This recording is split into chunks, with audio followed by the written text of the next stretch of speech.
सभिनी सिंध वासियुनि खे इंजीनियर वली मोहम्मद रायमो जो सलाम।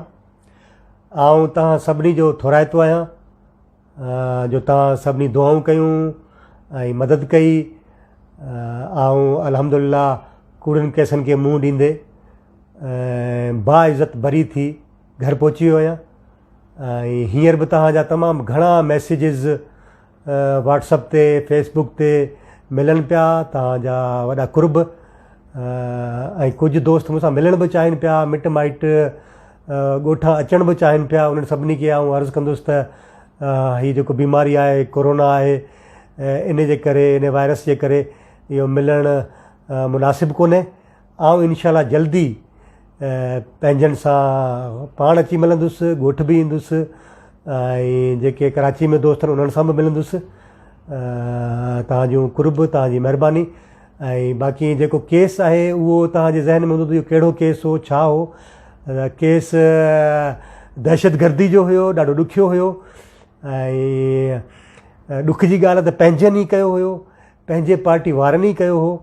पर अल्हम्दुलिल्लाह सॼा हाई कोर्ट में इहे सभु कूड़ा साबित थिया, इहे सभु केस।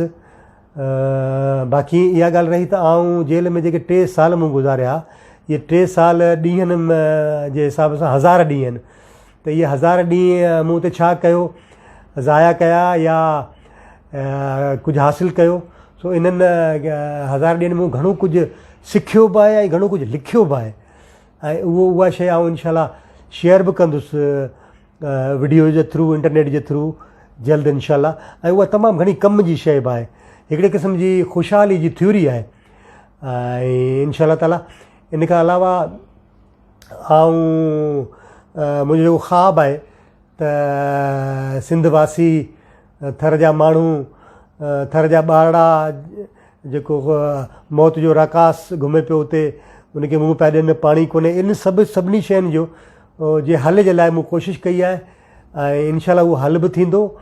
ऐं इनशाला ताला मुंहिंजो ख़्वाबु आहे त मरण खां पहिरीं, अखियूं बंदि करण खां पहिरीं ऐं सिंध खे ताक़तवर ऐं ख़ुशहाल ॾिसणु चाहींदुसि।